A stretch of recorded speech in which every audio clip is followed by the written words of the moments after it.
அனைவருக்கும் வணக்கம். இன்றைக்கி ஒரு ஹாப்பி நியூஸ் தாங்க சொல்ல போகிறேன். பாருக்கம் ஃபேன்ஸ்க்கு நான் சொன்ன மாதிரியே நடந்துருச்சா? நான் என்ன சொன்னேன்? பாருக்கமும் கண்டிப்பாக மேரேஜ் பண்ணிக்கோன்னு சொன்னேன்னா, இன்றைக்கி ஃபேன்ஸ் மீட் பார்த்துருந்தீங்களா? கண்டிப்பாக புரிஞ்சிருப்பீங்க.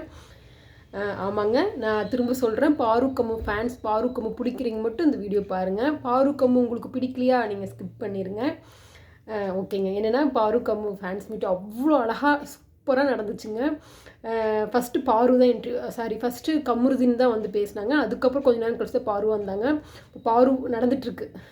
இன்னும் மீட்டிங் முடியல, ஃபேன்ஸ் மீட்டிங் இன்னும் முடியல, போயிட்டுருக்கு. எனக்கு பார்த்தோன்னே அவ்வளோ ஹாப்பி. நான் வந்து நேர்லாம் போய் பார்க்கல, ஜஸ்ட்டு என்ன மொபைலில் தான் பார்த்தேன். எப்படி இருந்துச்சு அப்படின்னா, பாருக்கம்முக்கும் ஒரு மேரேஜ் நடந்த மாதிரி இருந்துச்சு. என்னென்னா ஃபேன்ஸ் மீட்டிங் எப்படி இருந்துச்சுன்னா, முன்னாடி வாழை மரம்லாம் கட்டியிருந்தாங்க.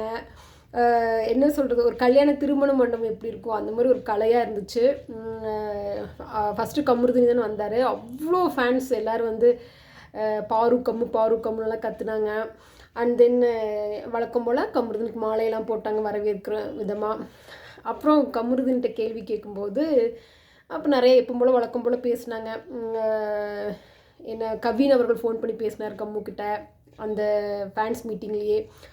அப்புறம் வந்து கானா வினோத்தின் நல்ல நண்பன் பிக் பாஸ் வீட்டிலலாம் வந்து வழக்கம் போல் எல்லாம் சொன்னார் கம்மு. அதுக்கப்புறம் எல்லாம் ஃபேன்ஸ் சும்மா இருப்பாங்களா, கல்யாணம் எப்போ அப்படின்னு சொல்லி கேட்டதுக்கு, இப்போதைக்கு கரியர் தான் இந்த வருஷம் ஃபுல்லாக, அதுக்கப்புறம் தான் நெக்ஸ்ட் இயர் தான் கல்யாணம் அப்படிங்கிற மாதிரி சொன்னார். அதுக்கப்புறம் பொண்ணு எப்படி இருக்கணும் அப்படிங்கிற மாதிரி கேட்டாங்க. உடனே வந்து கம்மு என்ன சொன்னார் தெரியுமா? நான் ஃபஸ்ட்டு வந்து பிக் பாஸ்க்குள்ளே போகிறதுக்கு முன்னாடி எனக்கு வரப்போகிற பொண்ணு, அதாவது வரப்போகிற மனைவி வந்து அடக்கொடுக்கமாக வாங்க போங்க என்னங்க அப்படின்னு ரொம்ப ஹோம்லியாக ரொம்ப பயபக்தியாக இருக்கும்னு நினச்சேன். ஆனால் இப்போ எனக்கு வந்து சிங்கப்பெண் தான் வேணும். அப்போ சிங்கப்பெண்ணாக இருந்தால் தான் என்னை ஒவ்வொரு இடத்துலையும் எனக்கு முன்னாடி வந்து நிற்க முடியும். என்ன ஒரு ஒரு இக்கட்டான சூழ்நிலையில் ஏதாச்சும் நடந்தால் கூட என்னை காப்பாற்ற முடியும். எனக்கு ஒரு சிங்கப்பெண் தான் என் லைஃபுக்கு என் லைஃப் பார்ட்னர் இருக்கிற கரெக்டுன்னு அவர் வாயாலே சொல்லியிருக்காங்க. அந்த சிங்கப்பெண் வேறு யாருமே இல்லை, நம்ம பாரு தான். ஸோ அவர் சொல்லும்போதே ஸ்மைலிங்கோட ஆக்சுவலி நீங்கள் வந்து பிக் பாஸ் வீட்டுக்குள்ளேயே வந்து பார்த்தீங்கன்னா பாருக்கம்மு பேரெல்லாம் நீங்கள் பாருங்கள். ஒரு உண்மை எல்லோரும் வந்து ஒரு சிலர் கமெண்ட் வந்து பேடாக போட்டிருந்தாங்க. பாருக்கம்மு லவ் உண்மை கிடையாது, அந்த வார்த்தையெல்லாம் சொல்ல விரும்பல அப்படிலாம் சொல்லியிருந்தாங்க. ஆனால் ட்ரூ லவ்னு நான் முதல்லேருந்தே சொன்னேன். ஏன்னா கம்மு வந்து மோஸ்ட்லி பாரு கண்ணை பார்த்து தான் பேசுவார். அந்த அந்த ஒரு ட்ரூ லவ் இருக்கும் அவங்க ரெண்டு பேர்த்துக்கு. அந்த பாருக்கம்மு பேர் அப்படின்னு சொல்லி போட்டு பாருங்கள், அழகாக நிறைய பேர் எடிட் பண்ணி போட்டிருக்குறாங்க. அந்த சாங்குக்கு எந்த சாங் போட்டாலும் பாருக்கம்முக்கு மேட்ச் ஆகும். அவ்வளோ அழகான ஒரு அற்புதமான ஒரு லவ் பிட்வீன் அந்த கடவுள் தான் ரெண்டு பேர்த்தையும் சேர்த்து வச்சுருக்கான்னு சொல்ல முடியும். ஏன்னா பாரு வந்து பார்த்திங்கன்னா சிங்கிளாக இருக்குன்னு சொல்லிட்டு இருந்தாங்க பிக் பாஸ்க்குள்ளே வரதுக்கு முன்னாடி. அங்கே வைப் வித் பாரு சேனலில் பார்த்தீங்கன்னா தெரிஞ்சிருக்கும். ஆனால் அவங்களுக்குள்ளே ஒரு லவ் வந்திருக்கு கம்மு மேலே, அதுவும் ட்ரூவாக இருந்திருக்கு. எல்லோரும் சொன்னாங்க பாருலாம் வந்து கழட்டி விட்டுட்டு போயிடுவா, பிக் பாஸ்க்குள்ளே சும்மா நாடகம் அப்படி இப்படின்னு எத்தனையோ பேர் கமெண்ட் பண்ணாங்க. அவங்க லவ்வையே வந்து தவறாக பேசினாங்க. அது என்ன வேர்டுனாலும் நான் சொல்ல விரும்பலை, கொச்சப்படுத்தினாங்க. ஆனால் அவங்க லவ் உண்மைங்கிறது நிரூபிச்சிட்டாங்களா? கண்டிப்பாக இந்த லவ் மேரேஜுக்கு தான் முடியும்னு நான் சொன்னேன். ஏன்னா அந்த பேர் பார்க்கும்போதே கம்மு வந்து பாரு பார்க்குறதே மோஸ்ட்லி பாரு கண்ணை பார்த்து தான் வந்து கம்மு பேசுவாப்புல.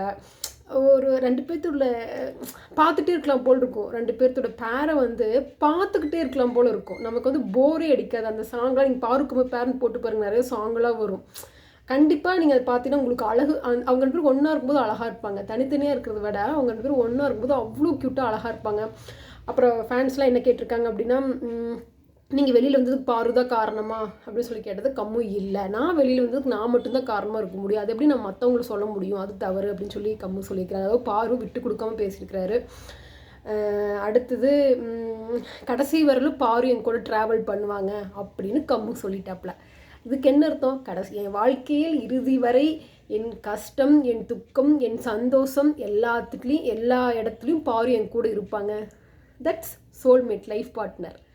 ஸோ இன்டெரக்டாக வந்து கம்மு வந்து சொல்லிட்டாப்புல. அப்புறம் பாரு வந்தாங்க. பாரு கம்மு பாருக்கும் அதே மாதிரி. பாரு எதில் வந்தாங்க தெரியுமா? ரெட் கார்டில் வந்தாங்க. ஸோ ரெட் கார்டு வாங்கினாலும் நாங்கள் எதில் கெத்தாக ரெட் கார்டில் வந்து இறங்கியிருக்கிறாங்க பாரு கம்மு ரெண்டு பேரும் அவ்வளோ அழகாக. பாரு எனக்கு க்யூட்டாக ஹோம்லி லுக்கில் வந்தாங்க. பாரு கம்மு சேர்ந்து டான்ஸ் ஆடினாங்க. சூப்பராக இருந்துச்சு பார்க்குறக்கே.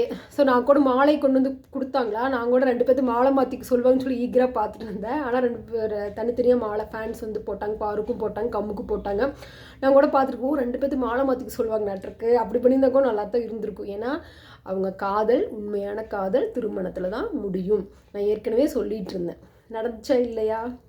ஓகேங்க. இன்னும் வந்து இன்னும் பாரு ஃபேன்ஸ் மீட்டிங் இன்னும் பாரு பேசிட்டு தான் இருக்காங்க. இன்னும் முடியல, மீட்டிங் இன்னும் முடியல. அதுக்குள்ளே எனக்கு அவசரம். ஓகே, நான் சொல்லலாம். அவ்வளோ சந்தோஷம் 2 பேர்த்தையும் ஒன்றா பார்க்கும்போது.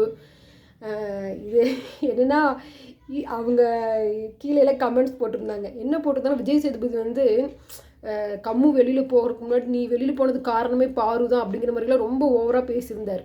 ஸோ எல்லாம் கீழே கமெண்ட்ஸ், அந்த ஃபேன்ஸ் மீட்டிங்கில் பாரு கம்மு பாருதின் அப்படின்னு சொல்லி போட்டிருந்தாங்க. இது வந்து விஜய் சேதுபதி பார்க்கணும், இவனுடைய ஒன்றா இருக்கிறத பார்க்கணும் அப்படின்லாம் போட்டிருந்தாங்க. ஏன்னா ஒருத்தர் வெளியில் போனால் ஒரு விஜய் சேதுபதி வந்து கடைசியில் என்ன பண்ணுவார்னா, கம்முக்கிட்ட வந்து நீ இப்படி ஆனதுக்கு காரணமே பாருதுன்னு ரொம்ப ஓவராக பேசியிருந்தேன். அது தவறு தானே. ஒரு பெண்ணை வந்து நம்ம எப்படி அப்படி சொல்ல முடியும்? நீங்கள் 2 பேரும் ரெட் கார்டு வாங்கிட்டு போகும்போது பாரு தான் முழுக்க காரணம் அப்படிங்கிற மாதிரி விஜய் சேதுபதி பேசியிருப்பார் கம்முக்கிட்ட. ஸோ அதனால் வந்து பாரு கம்மு ஃபேன்ஸ்லாம் வந்து விஜய் சேதுபதி மேலே கோபமாக தான் இருக்காங்க. ஏன்னா விஜய் சேதுபதியும் வந்து இந்த நடுவராக இருந்தாலும் கரெக்டாக இல்லாமல் பார்ஷியாலிட்டியாக இருந்தார். சாண்ட்ராக்கு சப்போர்ட் பண்ணார், அது எல்லாத்துக்கும் நமக்கு தெரியும். சாண்ட்ராக்கு சப்போர்ட் பண்ணார். ஆனால் பாரு வந்து பார்த்திங்கன்னா எப்போ பார்த்தாலும் திட்டிகிட்டே இருந்தார். ஸ்டார்டிங்லேருந்து எண்டிங் வரலும் எதுக்கெடுத்தாலும் பாரு தான் திட்டினார். ஆனால் சாண்ட்ரா உள்ளே வந்து வேலை செய்யாமல் நிறைய இடத்துல திமுரு பண்ணாங்க சாண்ட்ரா. ஏன்னா பிக் பாஸ் வீடியோ அவங்க வீடு தான் அப்படிங்கிற மாதிரிலாம் திமுரு பண்ணாங்க சாண்ட்ரா. ஆனால் அதையெல்லாம் வந்து விஜய் சேதுபதி வந்து ஒரு என்ன சொல்கிறது, ஒரு கேட்கும்போது கூட சாஃப்டாக தான் கேட்டார். அதை ஒரு பார்ஷாலிட்டி பார்த்தார். என்னென்னா, எனக்கு சாண்ட்ராவை எந்த இடத்துல சாண்ட்ரா வீட்டுக்குள்ளே வந்து திமுரு பண்ணதில் எனக்கு பிடிக்கல. பட் சாண்ட்ரா எந்த இடத்துல எனக்கு பிடிச்சிருந்துச்சுன்னா, அவங்க குழந்தைகிட்ட ரொம்ப பாசமாக இருந்தாங்க. அந்த தாய் பாசம் எனக்கு சாண்ட்ரா கிட்ட பிடிச்சிருந்துச்சு. அதை தவிர மீது அவங்க திமுரு பண்ணினதெல்லாம் எனக்கு பிடிக்கல. அது காரணமே விஜய் சேதுபதி தான். ஏன்னா அவங்களுக்கு என்ன, அவர் எதுவுமே கேட்குறதில்ல சாண்ட்ராவை. ஸோ அவங்க அது ஒரு அட்வான்டேஜாக எடுத்துகிட்டு திமுரு பண்ணாங்க பிக் பாஸ் வீட்டுக்குள்ளே. ஸோ நடுவர் ஒழுங்காக இல்லை அப்படின்னா யார் வேணாலும் அட்வான்டேஜாக எடுத்துகிட்டு திமுரு பண்ணுவாங்க அப்படிங்கிற நிகழ்ச்சியில் நம்ம தெரிஞ்சுக்கலாம். ஒரு ஸ்கூலே எடுத்துக்கிட்டிங்கன்னா டீச்சர்ஸ் வந்து எல்லா ஸ்டூடெண்ட்டையும் கரெக்டாக இருக்கணும். ஒரு பார்ஷியாலிட்டி பார்த்தா நம்மளை தான் இந்த மிஸ் எந்த கேள்வி கேட்க மாட்டாங்க, நம்ம என்ன வேணாலும் திமுரு பண்ணலாம், யாரை வேணாலும் திட்டலாம் அப்படிங்கிற மாதிரி தோணும் அல்லவா. ஸோ அதுதான் எந்த நிகழ்ச்சியாக இருந்தாலும் சரி, நடுவர் அவங்க வந்து கரெக்டாக நடுநிலை தவறாமல் இருக்கணும் அப்படிங்கிறது பிக் பாஸ் மூலியம் நம்ம தெரிஞ்சுக்கலாம். ஓகேங்க, உங்கள் கமெண்ட் மறக்காமல் பதிவிடுங்க. அப்புறம் நிறையா சொல்லலான்ட்டு இருந்தேன். இன்றைக்கி பாரு வந்து ஹோம்லி லுக்காக இருந்தாங்க, ரொம்ப அழகாக இருந்துச்சு. என்னை பொறுத்தவரை பாருக்கு வந்து இந்த ஹோம்லி ட்ரெஸ் ரொம்ப அழகாக இருக்குது. அது பாரு கம்பு ஒன்றா இருக்கும்போது அவ்வளோ அழகாக இருக்குது பேரு. டைம் இருந்துச்சுன்னா நீங்கள் பாரு கம்மு பேரெலாம் போய் பாருங்கள், அவ்வளோ அழகாக எடிட் பண்ணி போட்டிருக்குறாங்க யூடியூப்லாம். எந்த பாட்டு போட்டாலும் 2 பேர் இடையில சண்டையெல்லாம் கட்டிக்கிட்டாங்க, ஆனால் மறுபடியும் சேர்ந்துக்குவாங்க. அதுதாங்க ட்ரூ லவ். அவங்களால பேசாமல் இருக்கவே முடியாது, அவ்வளோ சண்டை கட்டிக்குவாங்க 2 பேரும். அது மோஸ்ட்லி கம்மு தான் புரிஞ்சுக்காமல் திடீர்னு மிஸ் அண்டர்ஸ்டாண்ட் பண்ணி சண்டை போடுவார். ஆனால் பாரு கடைசி வரையில் கம்மு விட்டு கொடுக்காம தான் இருந்தாங்க. நிறைய பேர் சொன்னாங்க பாரு வெளியில் வந்தால் விட்டுருவா, இதெல்லாம் வந்து ஷோக்காக பண்ணுறாங்க. அப்படி இல்லைங்கிறது. அப்புறம் இன்னொன்று, பாரு வந்து ஸ்டேஜில் என்ன சொல்லியிருப்பாங்க கடைசியில், இந்த நோட் பண்ணி பார்த்தீங்களா, இந்த ஃபைனல் ஸ்டேஜில் கிராண்ட் ஃபினாலே நடக்கும்போது நான் அந்த பிக் பாஸ் வீட்டுக்குள்ளே காதல் பண்ணிக்கிறேன், சண்டை போட்டுக்கிறேன் எல்லாம் சொல்லியிருக்கிறாங்க. ஸோ காதல் பண்ணிக்கிறேன்னு அவங்களே வெளிப்படையாக சொல்லியிருக்கிறாங்க.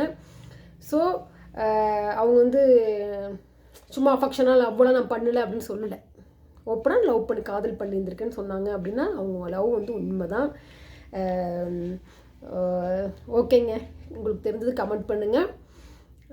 பாரு கம்மு ஃபேன்ஸ்க்கு இது ஒரு நல்ல குட் நியூஸ். ஸோ உண்மையான காதல் திருமணத்தில் முடிந்தது. நன்றி, வணக்கம். அது இப்போ இன்னொன்று சொல்லிடுறேன், ஒரு சிலர் உண்மையாக லவ் பண்ணுவாங்க, ஆனால் திருமணத்தில் முடியாமல் இருக்கும். ஒரு சிலர் நிஜத்தில் சொல்கிறேன், அவங்க ஃபீல் பண்ணாதீங்க, கிடைச்ச வாழ்க்கையை நிம்மதியாக வாழுங்க. ஏன் இதை சொல்கிறேன்னா, எனக்கு தெரிஞ்ச ஒரு ஃப்ரெண்டு, அவளுக்கு நடக்கலை, இருந்தாலும் நான் தான் அவளுக்கு வந்து ஆறுதலெல்லாம் சொல்லி பரவாயில்ல, உன் மேலே எந்த தப்பு இல்லை, அவங்க மேலே எந்த தப்பு இல்லை, வீட்டில் ஒத்துக்கல. ஏன்னா 2 பேர் வேறு அதை பற்றிலாம் பேசக்கூடாதுல்ல, அவங்க வீட்டில் ஒத்துக்கல. அதனால 2 பேருமே அந்த என் ஃப்ரெண்டோட லவ்வர் 2 பேருமே வேறு வீட்டில் பார்த்த பொண்ணை வீட்டில் பார்த்த பையனை கல்யாணம் பண்ணிட்டாங்க. பரவாயில்லை, சூழ்நிலை காரணமாக. அதுக்குன்னு அவங்க லவ்வும் பொய்யாயிராது, உண்மையான லவ் தான். இருந்தாலும் பெற்றோர்களுக்காக 2 பேரும் மனம் மாறிட்டாங்க. யாராக இருந்தாலும் நிம்மதியாக வாழுங்க, கடவுள் துணை இருப்பார். நன்றி, வணக்கம்.